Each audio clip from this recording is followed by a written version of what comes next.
నమస్కారం city news కి స్వాగతం. దేశానికి సుదీర్ఘ కాలం పాటు సేవలందించిన మహనీయులు బాబు జగజీవన్ రామ్ అని ఎంఆర్పీఎస్ వ్యవస్థాపక అధ్యక్షులు మందకృష్ణ మాదిగ అన్నారు. పట్టణంలోని చిన్నరావుల్లో బాబు జగజీవన్ రామ్ కమిటీ ఆధ్వర్యంలో ఆదివారం రాత్రి ఏర్పాటు చేసిన జగజీవన్ రామ్ విగ్రహావిష్కరణ సభలో ఆయన ముఖ్య అతిథిగా పాల్గొన్నారు. మార్కెట్ కూడలి నుంచి సభా వేదిక వరకు ఎంఆర్పీఎస్ దాని అనుబంధ సంఘాలు బాబు జగజీవన్ రామ్ కమిటీ సభ్యులు భారీ ర్యాలీగా తోడుకు వెళ్లారు. సభలో మందకృష్ణ మాదిగ మాట్లాడుతూ దాదాపు 52 సంవత్సరాల పాటు దేశానికి జగజీవన్ రామ్ విశేషమైన సేవలు అందించారని, పలు కీలక శాఖలలో వివిధ హోదాలలో పనిచేసిన జగజీవన్ రామ్ ఆ పదవికే వన్నె తెచ్చారని తెలిపారు. భారత రాజ్యాంగ ముసాయిదా తయారీ నుంచి అమలు వరకు ప్రతి ఘట్టంలో జగజీవన్ రామ్ ఎంతో కీలక పాత్ర వహించారన్నారు. దేశంలో సాంఘిక దురాచారాలు ఉన్నంతకాలం రిజర్వేషన్లు అమల్లో ఉండాలని పోరాడిన మహనీయుడని తెలిపారు. అయితే దురదృష్టవశాత్తు జగజీవన్ రామ్ చరిత్రను వక్రీకరించారని ఆవేదన వ్యక్తం చేశారు. గతంలో జగజీవన్ రామ్ ప్రధాని కాకుండా నీలం సంజీవరెడ్డి అడ్డుకున్నారు. జగజీవన్ రామ్కి భారతరత్న ఇవ్వడానికి సోనియా గాంధీ నిరాకరించారని, విగ్రహావిష్కరణ సభలో తాను పాల్గొనడం తన అదృష్టంగా ఉందని తెలిపారు. ఇక ఎస్సీ ఎస్టీ వర్గీకరణ విషయానికి వస్తే ఆ ఫలాలు భావితరాలు అనుభవించాలని కోరారు. అప్పుడే విజయోత్సవాలకు అనుకూలమైన సమయంగా తెలిపారు. అందుకు తగిన విధంగా ప్రతి బిడ్డను చదివించాల్సిన బాధ్యత తల్లిదండ్రులపై ఉందన్నారు. ఇప్పటికీ వర్గీకరణపై కుట్రలు జరుగుతూనే ఉన్నాయని, 7 న్యాయమూర్తుల ధర్మాసనంలో 6 న్యాయమూర్తులు వర్గీకరణను సమర్థిస్తూ తీర్పునిచ్చారని, అయితే ఆ బృందంలో వర్గీకరణను వ్యతిరేకించిన న్యాయమూర్తి సైతం ఇటీవల వర్గీకరణను సమర్థించడం మాదిగల విజయంగా తెలిపారు. ఎవరు ఎన్ని కుట్రలు పనినా వర్గీకరణకు వ్యతిరేకంగా సుప్రీంకోర్టును ఆశ్రయించినప్పటికీ వారికి భంగపాటు తప్పలేదని గుర్తు చేశారు. ఎస్సీ ఎస్టీ వర్గీకరణ తీర్పును ఆ పోరాటంలో అమరులైన వారికి అంకితం చేస్తున్నట్లు మరోసారి ఉద్ఘాటించారు. ఆగస్టు 1వ తేదీన వర్గీకరణకు అనుకూలంగా తీర్పు వస్తే 32 రివ్యూ పిటిషన్లను వేశారని, వర్గీకరణను వ్యతిరేకించిన సుప్రీంకోర్టు న్యాయమూర్తి ఈ పిటిషన్లను కొట్టివేయడం వర్గీకరణ ధర్మబద్ధమైనదని గుర్తించడమేనని అన్నారు. దళిత క్రైస్తవులను ఎస్సీలో చేర్చే అంశంపై పోరాడాల్సిన అవసరం ఉందన్నారు. మతం మారిన ఎస్టీలు బీసీలు అగ్రవర్ణాలకు వారి రిజర్వేషన్లు అమలవుతున్నాయని, దళితులకే ఎందుకు అమలు కావడం లేదో పరిశీలించాల్సిన అవసరం ఉందన్నారు. రిజర్వేషన్లు అసలైన అర్హులకు అన్యాయం జరుగుతుందని, అగ్రకులాలు మత మార్పిడి జరిగితే వారికి అన్నీ అమలవుతాయి, అసలైన అర్హులకు మాత్రం అన్యాయం జరుగుతుందని తెలిపారు. రాబోయే రోజుల్లో మాలలు మాదిగలు కలిసి పోరాటం చేయాలి. మాదిగలకు రిజర్వేషన్ అమలు అయ్యాక మాలలతో భేటీ అవుతారని, నన్ను చాలా మంది ఏ పార్టీలో చేరుతున్నారని అడుగుతున్నారు. నాకు రాజకీయం ముఖ్యం కాదు, మాదిగల ఎదుగుల ముఖ్యమని తెలిపారు. అంటే ఈ దేశానికి సుదీర్ఘ కాలం పాటు సేవలు చేసిన మహనీయుడు ఎవరన్నా ఉంటే, 52 సంవత్సరాల పాటు సుదీర్ఘ కాలం పాటు సేవలు చేసిన మహనీయుడు ఎవరన్నా ఉంటే ఈ దేశంలో బాబు జగజీవన్ రామ్ తర్వాత ఇంకెవరు చూపెట్టినా 52 సంవత్సరాల చరిత్ర మాత్రం ఇంకెవరికి లేదనేసి మీరు మర్చిపోదని సైనా కోరుతున్నాను. ఇది చరిత్ర. ఇంత సుదీర్ఘ కాలం పాటు సేవ చేసిన మహనీయుడికి బతికినప్పుడు అన్యాయం జరిగింది, చనిపోయినాక అవమానం జరిగింది. ఇంత సుదీర్ఘ కాలం పాటు దేశానికి సేవ చేసిన మహనీయుడికి బతికినప్పుడు అన్యాయం జరిగింది, చనిపోయినాక కూడా అవమానం జరిగింది. కానీ ఒక విషయం గుర్తు చేస్తున్నాను. అవును, ఇక్కడ మీ బిడ్డగా చెప్తున్నా, స్వాతంత్రం అంటే గుర్తుకొచ్చేది గాంధీ. ఆ స్వాతంత్ర పోరాటంలో అంబేద్కర్ లేడు. రాజ్యాంగం అంటే గుర్తుకొచ్చేది అంబేద్కరే. అంబేద్కర్ పక్క గాంధీ లేడు. స్వాతంత్రం అంటే గుర్తుకొచ్చేది గాంధీ. గాంధీ పక్కన అంబేద్కర్ స్వాతంత్ర పోరాటంలో లేడు. రాజ్యాంగం అంటే గుర్తుకొచ్చేది అంబేద్కరే. ఆ రాజ్యాంగం రాయడానికి కావాల్సిన శక్తిలో భాగస్వామైంది గాంధీగా. అంటే గాంధీ పక్క అంబేద్కర్ లేడు, అంబేద్కర్ పక్క గాంధీ లేడు. స్వాతంత్ర పోరాటానికి నాయకత్వం వహించిన గాంధీ ఆధ్వర్యంలో జైలుకి వెళ్ళింది జగజీవన్ రామ్. స్వాతంత్ర పోరాటంలో లేనిది అంబేద్కర్. కాబట్టి స్వాతంత్ర పోరాటానికి నాయకత్వం వహించింది ఎవరు? గాంధీ.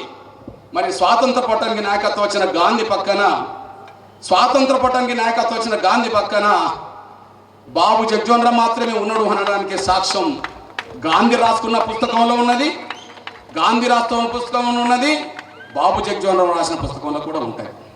49 నవంబర్ 20 నాడు ఆమోదం పొందింది. అమల్లోకి వచ్చింది 26 జనవరి 26 అమల్లోకి వచ్చింది. మరి అప్పటికి గాంధీ ఏమన్నా బతికున్నాడా? 48లోనే చంపబడ్డాడు.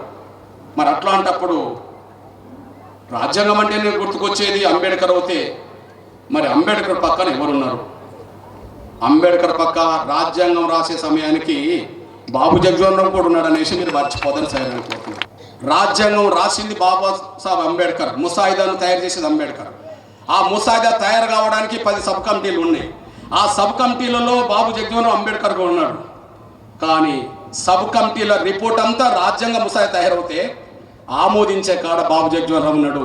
ఆమోదించే కాడ అడ్డంకులు ఎదురైనప్పుడు ఆ అడ్డంకులు తొలగించి రాజ్యాంగంలో రిజర్వేషన్ పొందుపరిచే విషయంలో, సాంఘిక వివక్షను తొలగించడానికి రాజ్యాంగంలో పొందుపరిచే విషయంలో బాబు జగజీవన్ రామే అగ్రభాగాన్ని నిలబడ్డాడు, రాజ్యాంగంలో పొందుపరచడం జరిగింది. కార్యక్రమంలో retired additional DG Kuchipudi Baburao, retired IAS అధికారి Indupalli Samuel Anand, state GST principal commissioner Pulipaka Anand Kumar, stamps and registration retired DIG Chavali Balaswamy, పలువురు ఎంఆర్పీఎస్ నాయకులు, బీజేఆర్ కమిటీ సభ్యులు పాల్గొన్నారు. ఆంధ్రాలో, తెలంగాణలో నలుమూలల నుంచి 10 లక్షల మంది జనాన్ని తీసుకుని వెళ్ళి మన ప్రియతమ ప్రధానమంత్రి నరేంద్ర మోడీ గారి సమక్షంలో ఆయన మాట్లాడిన రోజున అన్న కన్నీళ్లు, మన సమాజం అనగదొరకబడి ఎన్నో శతాబ్దాలుగా, దశాబ్దాలుగా అనగదొరకబడిన సమాజం యొక్క గుండె కోటని, బాధని ఆయన కళ్ళల్లో కన్నీళ్లుగా ఆ రోజు మనందరం చూసాం. మీ అందరికీ గుర్తుండే ఉంటుంది.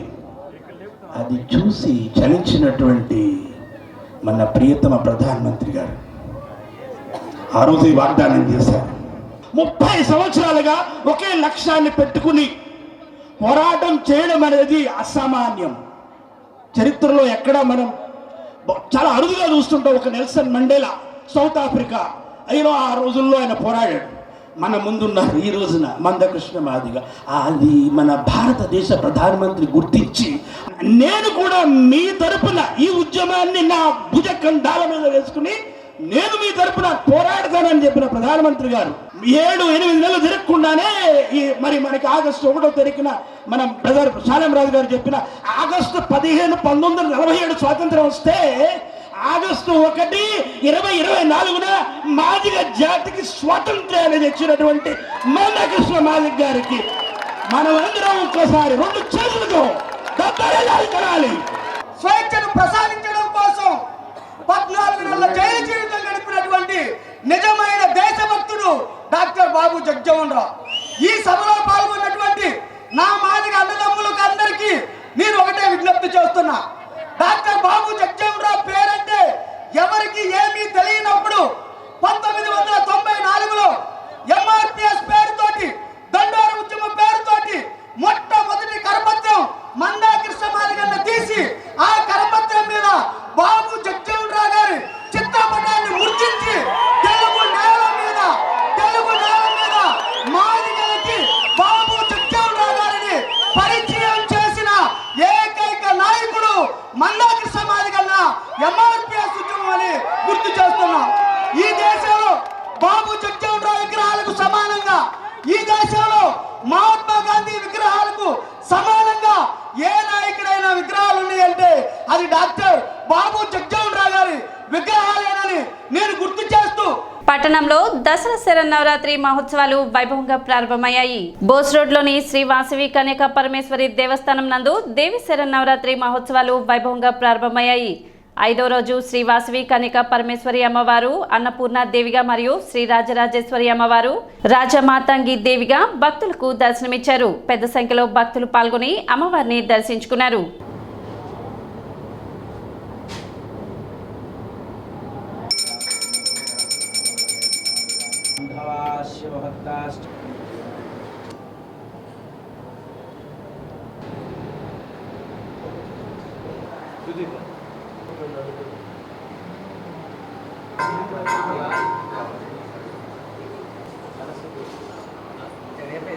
దేవీ శరన్నవరాత్రుల్లో భాగంగా ఈ రోజున 5వ రోజు శ్రీ వాసవి కన్యకాపరమేశ్వరి అమ్మవారు శ్రీ అన్నపూర్ణాదేవిగాను, అలాగే శ్రీ రాజరాజేశ్వరి అమ్మవారు రాజమాతంగి దేవిగాను అలంకారంతో దర్శనమిస్తూ ఉన్నారు.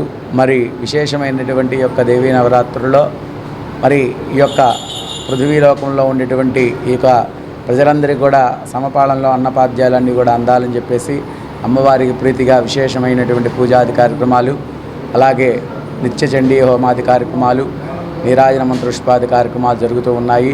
కావున భక్తులందరూ కూడా యొక్క దేవాలయానికి వచ్చేసి అమ్మవారిని దర్శించుకొని అమ్మవారి యొక్క తీర్థ ప్రసాదాలు స్వీకరించవలసిందిగా కోరుతూ ఉన్నాను. అదేవిధంగా శివాజీ చౌక్లోని శ్రీ కాళీమాత అమ్మవారి దేవస్థానం నందు జరిగిన 31వ శరన్నవరాత్రి మహోత్సవాల్లో భాగంగా అమ్మవారు శ్రీ కాత్యాయని దేవిగా భక్తులకు దర్శనమిచ్చారు. సాయంత్రం పలు సాంస్కృతిక కార్యక్రమాలు నిర్వహించారు.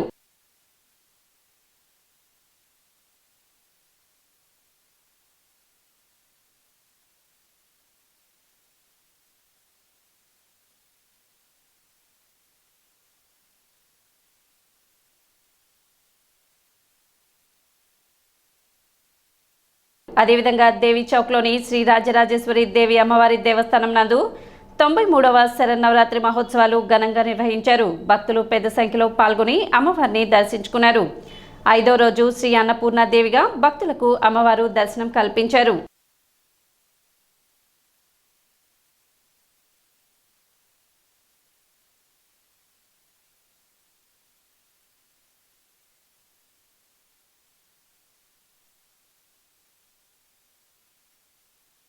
అదేవిధంగా పట్టణ బాలాజీరావుపేటలోని శ్రీ కనకదుర్గ దేవాలయం నందు శ్రీ దుర్గా భవానీ నవరాత్రి మహోత్సవాలు గురువారం నుండి ప్రారంభమయ్యాయి.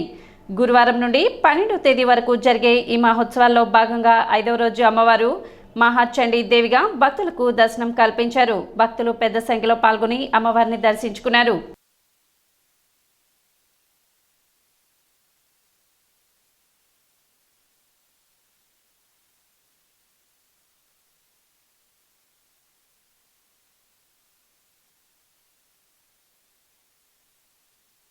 అదేవిధంగా పట్టణ గంగానమ్మపేటలోని రజక చెరువు వద్ద గల శ్రీ కామాక్షమ్మ అమ్మవారి పుణ్యక్షేత్రం నందు శ్రీ కామాక్షమ్మ అమ్మవారు 65వ శరన్నవరాత్రి మహోత్సవాలు వైభవంగా నిర్వహిస్తున్నారు. 5వ రోజు అమ్మవారిని శ్రీ లలిత త్రిపుర సుందరి దేవిగా అలంకరించి విశేష పూజలు కుంకుమార్చనలు వైభవంగా నిర్వహించారు.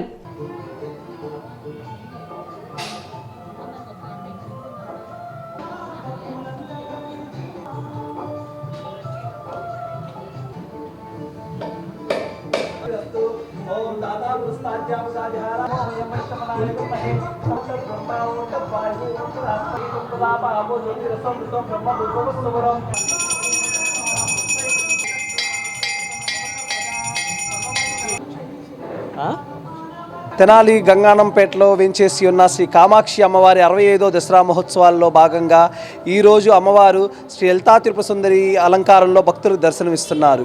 ఉదయం సువాసినీలచే కుంకుమార్చన కార్యక్రమాలు పూర్తయినాయి. అదేవిధంగా సాయంత్రం 6 గంటలకు అష్టోత్తర శతనామావళి కార్యక్రమం, మంగళహారతుల కార్యక్రమాలు, మంత్రపుష్పాది కార్యక్రమాలు జరుగును. అదేవిధంగా సాయంత్రం 7 గంటలకు సంకీర్తన గానం బృందం వారిచే పాటల కచేరీ కార్యక్రమం ఉన్నది. కావున భక్తులందరూ ఈ కార్యక్రమాల్లో పాల్గొని తీర్థప్రసాదాలు స్వీకరించి శ్రీ లలితా త్రిపుర సుందరి అమ్మవారి అనుగ్రహం పొందవలసిందిగా కోరుచున్నాము. కళల కానాచి మరియు వేద గంగోత్రి ఫౌండేషన్ విజయవాడ వారి సంయుక్త ఆధ్వర్యంలో వీణా అవార్డ్స్ నాటకోత్సవాలు ఈ నెల 7వ తేదీ నుండి ప్రారంభం కానున్నాయి. ఈ నెల 7వ తేదీ నుండి 12వ తేదీ వరకు జరిగే ఈ నాటకోత్సవంలో భాగంగా జాతీయ స్థాయి చతుర్థ పద్య నాటక మరియు సాంఘిక నాటక పోటీలు మరియు ఏఆర్ కృష్ణ అండ్ బుర్రా సుబ్రహ్మణ్య శాస్త్రి జాతీయ రంగస్థల పురస్కార ప్రదానం ఉంటుందని నిర్వాహకులు తెలిపారు. తెనాలి కొత్తపేటలోని రామకృష్ణ కవి కళాక్షేత్రంలో ప్రతిరోజు ఉదయం 10 గంటల నుండి 9 గంటల వరకు వివిధ నాటకాలు ప్రదర్శింపబడతాయని కళాభిమానులు అందరూ తప్పక విచ్చేసి ఈ నాటకోత్సవాలను జయప్రదం చేయాలని కోరారు. డే అండ్ నైట్ తెనాలిలో రంగస్థల దసరా మన కళల కాణాచి తెనాలి జరుపుతూ ఉంది. 12వ తారీఖున ఒక అద్భుతంగా బహుమతి ప్రదానోత్సవం, అలాగే మా నాన్నగారు బుర్రా సుబ్రహ్మణ్య శాస్త్రి గారి జాతీయ రంగస్థల పురస్కార మహోత్సవం జరుగుతుంది. ఏఆర్ కృష్ణ గారి జాతీయ రంగస్థల పురస్కారం 8వ తారీఖు జరుగుతుంది. మా నాన్నగారి జాతీయ రంగస్థల పురస్కారం 12వ తారీఖు జరుగుతుంది. ఆ రోజున కల్చరల్ మినిస్టర్ గారు వస్తున్నారు, కందుల దుర్గేష్ గారు వస్తున్నారు. అలాగే మన ప్రియతమ కేంద్ర మంత్రివర్యులు పెమ్మసాని చంద్రశేఖర్ గారు వస్తున్నారు.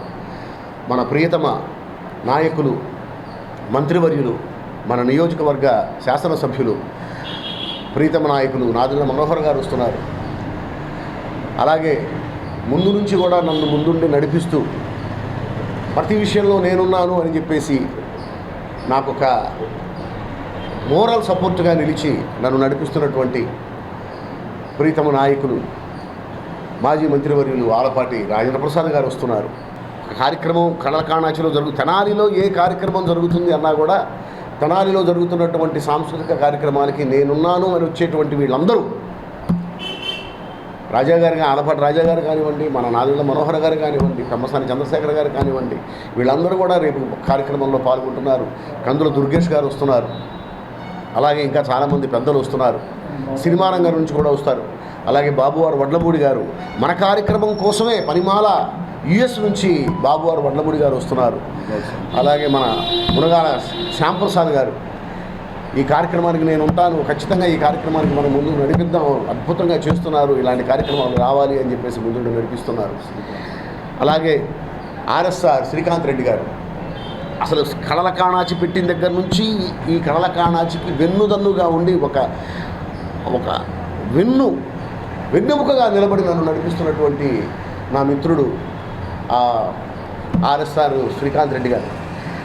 నిజంగా ఆయన ప్రోత్సాహం మరువలేనిది శ్రీకాంత్ రెడ్డి గారు. సమావేశంలో కళల కాణాచి అధ్యక్షులు బుర్ర సాయి మాధవ్, వేద గంగోత్రి ఫౌండేషన్ ప్రతినిధులు తదితరులు పాల్గొన్నారు.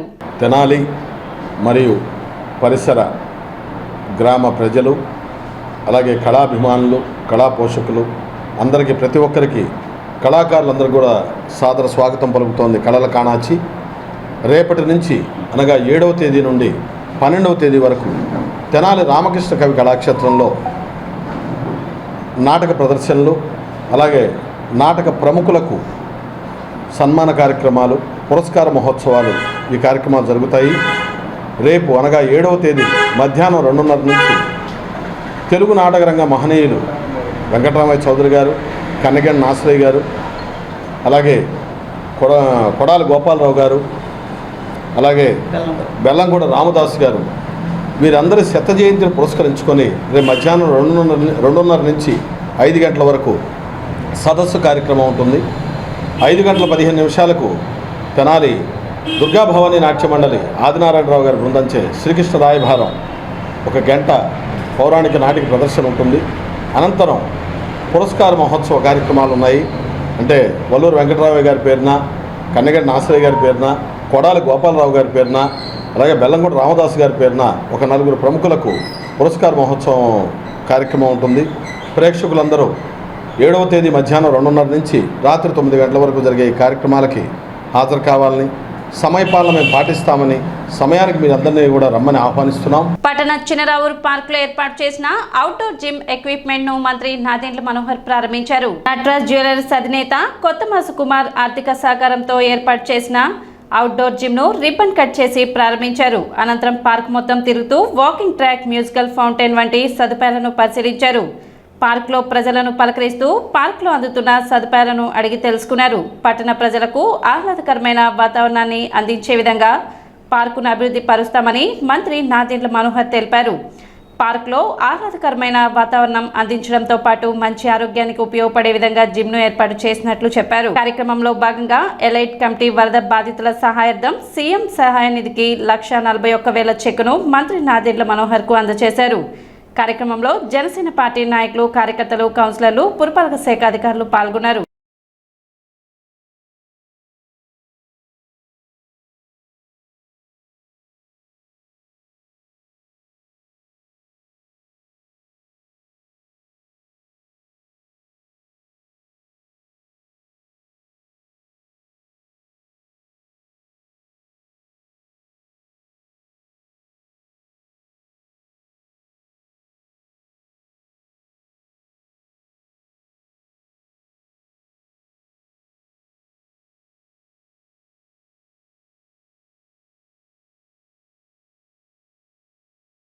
పార్క్లో కొత్తమాస్ కుమార్ గారు వారి మిత్ర బృందం అంతా కూడా ఎలీట్ అనే ఒక గ్రూప్ ఫామ్ చేసుకుని నిరంతరం ఇక్కడ ఫిజికల్ యాక్టివిటీ చేసే విధంగా, ఎంతోమంది వాకర్స్ని కూడా ప్రోత్సహించుకునే విధంగా పట్టణంలో కొత్త మార్పు, ప్రతి ఒక్కరిలో కూడా ఆరోగ్యం మరింత మెరుగుపరిచే విధంగా మనం కొన్ని కార్యక్రమాలు చేయాలనే ఆలోచనతోటి ముందుకొచ్చి దాదాపు 5 లక్షల రూపాయలతోటి కొన్ని పరికరాలు డొనేట్ చేయడం మనస్ఫూర్తిగా వాళ్ళు నేను అభినందిస్తున్నాను. సమాజానికి మనం అందరం కూడా ఏదో విధంగా భగవంతుడు మనకు కల్పించిన అవకాశం ద్వారా మరొకసారి మన ప్రజలందరూ కూడా సేవ చేసే విధంగా కార్యక్రమాలు చేసుకుంటూనే వెళ్ళాలి. ఈ విధంగా సో మనస్ఫూర్తిగా రాష్ట్ర ప్రభుత్వం తరఫున వారికి వారి మిత్రులందరికీ కూడా ప్రత్యేకంగా నేను కృతజ్ఞతలు తెలుపుతున్నాను. చిన్నరావూరు పార్క్లో కూడా గతంలో మనం ఒక ప్రణాళికబద్ధంగా కొన్ని కార్యక్రమాలు చేసుకుంటూ వచ్చాం. మరొకసారి వచ్చే సంక్రాంతి లోపు ప్రత్యేకంగా దీనిపైన దృష్టి పెట్టి గతంలో ఎప్పుడు లేని విధంగా మరొకసారి ఇక్కడ డెవలప్మెంట్ యాక్టివిటీస్ చేసి మన తెనాలి ప్రజలందరికీ కూడా మంచి సౌకర్యాలు కల్పించే విధంగా ప్రత్యేకంగా ఎంతోమంది పిల్లలు పాపం వచ్చి సరదాగా వాళ్ళకి ఆడుకునే అవకాశం వేరే ప్రాంతాలు లేదు. అది చాలా పొరపాటు. గతంలో టౌన్ ప్లానింగ్ జరిగేటప్పుడు ప్రతి వార్డులో కూడా ఒక పార్క్ ఉండేది. దాన్ని ఈ రోజుల్లో మొత్తం ఎక్కడికక్కడ కబ్జాలు చేసి అనవసరమైన కొన్ని కార్యక్రమాలకి ఉపయోగించేసి నష్టపోయాం.